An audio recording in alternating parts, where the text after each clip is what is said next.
What's up, guys? Welcome back to the Iowa Plains, and we are going to be rolling a little bit in this episode. We're in the John Deere that we own, and we're also leasing a Fendt, which is, I think, still in the field, if I recall correctly. But either way, we are going to be leasing this. We're going to roll the field over here and get that going a little bit better before all of this gets crazy. So we are going to take this over, and I'm just going to start this guy. We're going to hire a worker, and you know what? We might even take out a lease in this series, which is, if you've been watching this channel for a little bit, something that we usually do not do. But you know what? Let's just go for it. Let's just get into debt. Why not? We might end up there anyway. So let's just immediately go there, and we will try to at least make something of this. Now, I'm going to start this guy here, and we are going to get the other guy started on the field. Then that's probably who we will control right here, the Fendt 930. And now over here at the farm, we are going to grab this roller and head out to the field. And a reminder, we are going to play this series a little bit today, old style, which is no time lapse. We are just going to cut to scenes that, you know, tell the story a little bit better. But we are going to head out to the field right now and roll all of this up. Gonna get these rocks down and push them down into the ground so that they don't mess up our harvest. That's what we need, is a big harvest, because of those guys right there on the right, which well, I'm talking about the chickens that are eventually going to be there. We can feed them, and with a field this size, I think that's a lot of eggs, and it's going to pay for itself. We're just going to have free chicken food for a very long time, and I would like to, the eventual plan is to get more of the eggs going, and kind of survive off the egg money, as well as pigs, which also eat wheat. So kind of killing two birds with one stone on this one. And you know, when we're starting a farm, we have to be smart in that regard, and I think I'm being smart. I don't know, but either way, the wheat will help the chickens, and we can feed them to the pigs, so at least we got that going for us. Now over here, and still rolling, and as you see, we have got this big strip here, and you know what? There's really no excuse. I just completely forgot this. So you know what? We won't get this part of the crop, but we've still got a huge field. I know, it's terrible. It's terrible. Now, still in the field, and we are not going to do this all episode because we are actually going to sell some of the silage that we have got. We cut a lot of grass, and it was actually in this field and a couple others. We have got a lot of silage over there, and we are in need of some money because we are always needing to grow, but we also need to buy chickens. We also need to buy pigs, and I think we're going to have to start them out with food that we purchase, but in time, hopefully, we will get this crop in, and then, you know, we'll be able to start giving all of our animals the food that we provide. But for now, we're going to have to start by buying food, and that's going to be costly.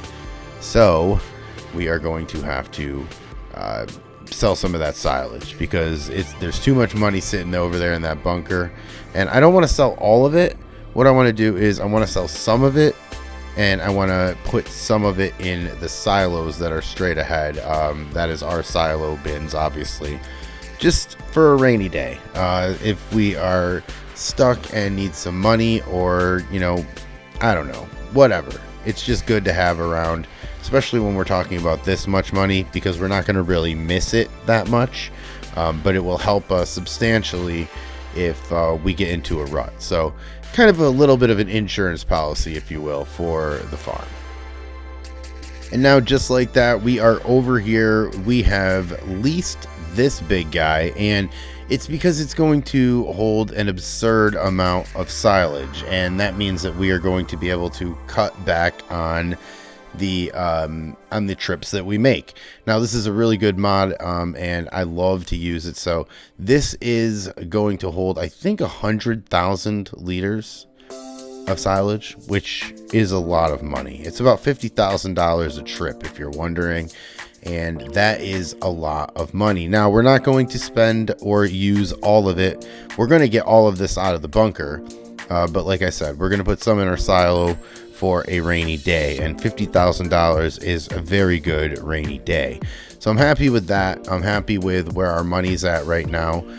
We're still in the six figures, which is good, and where I'd like to keep it. So $100,000 is kind of my zero at this point. Is it going to be my zero at every point throughout this? No, but right now it's kind of zero. We want to keep our money above 100,000, even when we get chickens. And watch, a couple episodes from now, we're going to be negative money, and I'm going to say, hey, a couple episodes ago, I had this really good idea that I didn't follow. Now, 100,000 liters in this big bin, and we are going to first pay ourselves, which means that we're going to put it into the silo. That is a rainy day fund. That is a very good, as I said earlier, a very good rainy day fund. But now we're going to focus on bringing all of this silage down, and we are going to bring it, I think, down to the livestock yard. I'm going to have to look again, but we are going to sell some of this right now, and I don't know how much money we're going to make, but I do not want to spend all of it at once. And you know, how much can chickens cost anyway? I don't think they're going to cost anywhere near what we think, which is great because they give a lot of eggs, and I really need to sell a ton of eggs. That will make us a lot of money. All right, now after giving ourselves some silage, we are now going to focus on giving ourselves some money. We are going to sell this silage down south, and we are bringing 100,000 liters as promised down to sell. And I think it's $50,000 is what a tub of silage is going to be, a tub of vat. I don't know what you'd call this, but either way, we are headed down there now, and we are going to, well, get the answer to that.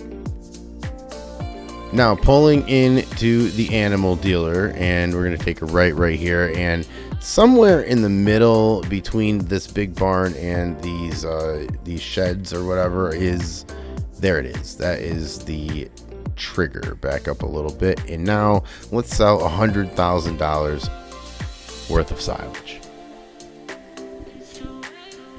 And now I'm going to speed this up, but 100,000 liters takes a long time to empty. My goodness. I don't know. I think it's actually like 2.5 to 3 minutes that it's just going to sit here and empty.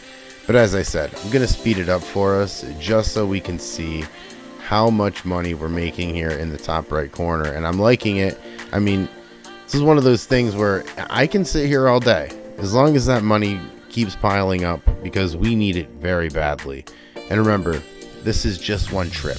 We have quite a few more, which is going to be very good for our bank account. And now $50,372 is what that says. I think, yes, there it is. Don't worry about the environmental score. We'll fix it. But right now, we just need some money.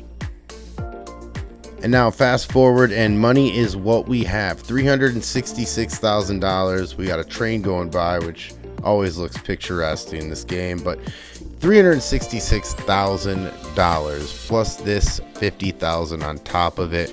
We are sitting pretty. That is a good haul for the day. And now we can think about how many chickens, if we want to max them out, and what else we can buy with all of this money. Like I said, it's probably going to go quick. 100,000 as a zero is a hard thing to maintain.